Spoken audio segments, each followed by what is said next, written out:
Santiago, le film Santiago accessible, c'est ça? Alors rassurez-vous, il n'y aura pas de nouveau Santiago se presse au monde entier. Car nous avons tous nos limites de force physique, d'énergie intellectuelle, de sensibilité, de beauté, d'éducation ou de moyens de vie. Tous ceux qui ont perdu un parent ou un ami bien-aimé ont perdu une partie d'eux-mêmes. Mais chacun réagit différemment. Chacun souhaite que ses propres rêves et ses propres peurs et visions personnelles soient mieux compris des autres. C'est un pèlerinage original qui cherche à dissoudre les stéréotypes. Car rares sont ceux qui se sentent vraiment compris et pleinement appréciés.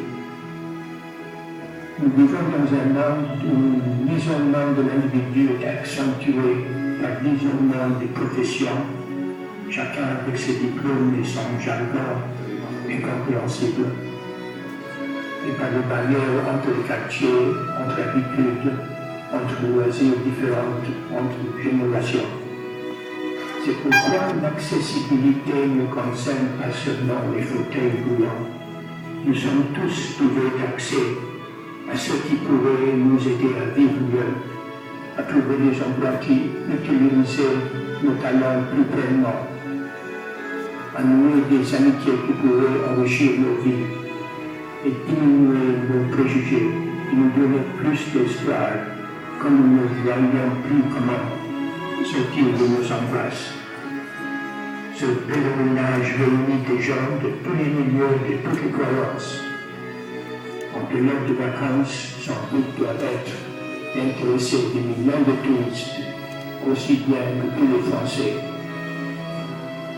Faisons de lui un événement international qui prend le relais des Paralympiques merveilleux. Ce qui montre que les Français possèdent toujours ce don extraordinaire de penser de façon universelle et pas seulement de leur propre ennui. Depuis des siècles, la France a été le héros de l'idée de justice. Et c'est une des raisons qui explique pourquoi les étrangers aiment votre pays, en dépit de votre querelle et votre comportement souvent bizarre. Je m'associe à votre célébration et à vos projets parce que vous êtes en train d'ouvrir un nouveau chemin. Et un jour, j'espère, la petite voiture mobile tour sera le nouveau mode de transport des jeunes et des esprits libres de toutes sortes et enfin de tout le monde. On a parlé de rêve ce soir. On va en parler avec Mobile Dream, avec Édouard Brel, avec Vincent Bory, avec Serge Duprat.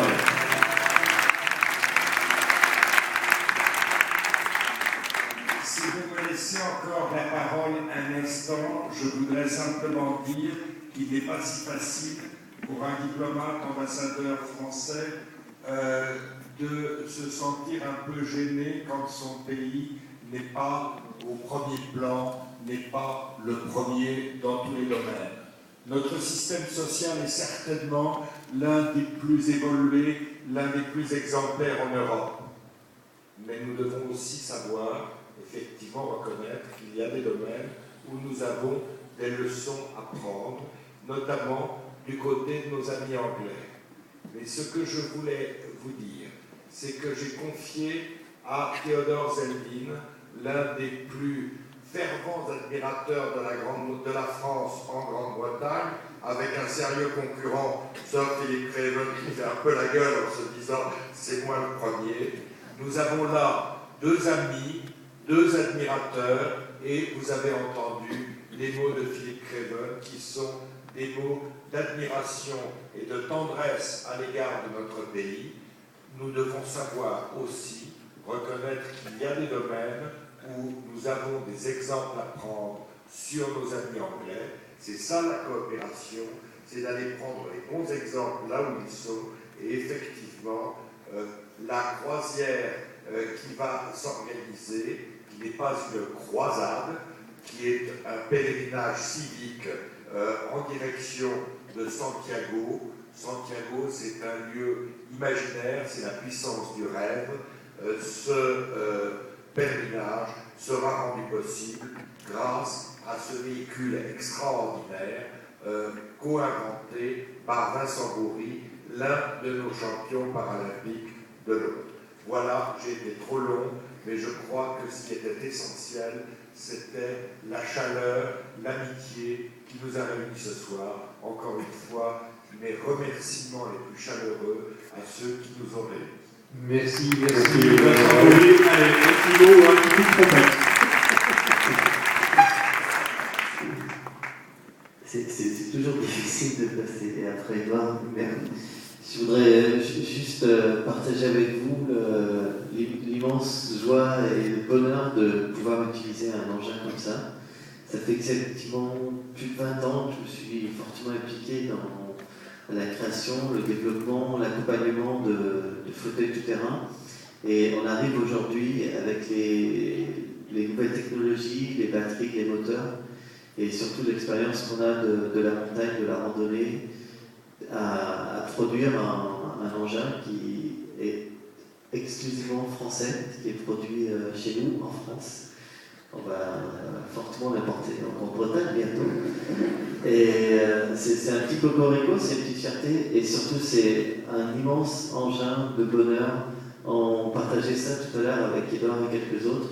Vous ne pouvez pas imaginer à quel point ça peut générer des sourires quand on croise des personnes dans les plages, les chemins, les parcs à Londres, et surtout en montagne, qui est un endroit qui a priori peut paraître inaccessible. Et grâce à ces engins-là, maintenant c'est accessible.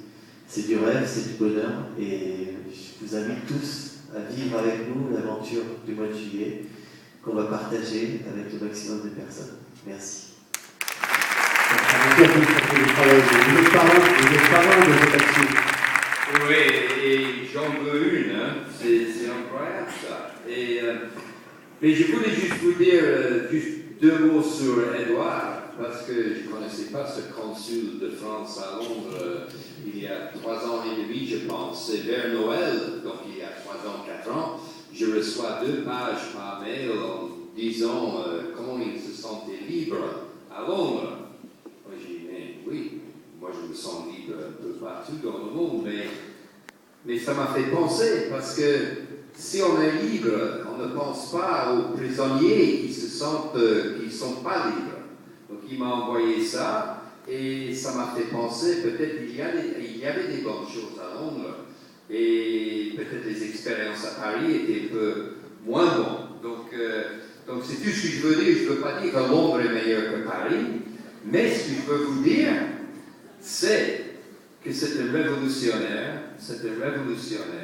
et il faut avoir une révolution dans le monde, pas juste en France, de changer les têtes de tous les gens, et comme ça, tout le monde va vivre ensemble dans une société. Et je pense qu'on démarre avec ça, et comme je l'ai dit, j'en veux une comme ça. C'est formidable. Et on va demander au mois de juillet pour cette exhibition. Voilà. Si on peut les applaudir, Merci Philippe. Merci. On va passer au prochain trophée, qui est un trophée donc. Depuis 3 ans, ils nous soutiennent dans les trophées d'accessibilité. C'est le trophée coup de cœur de la société Coné.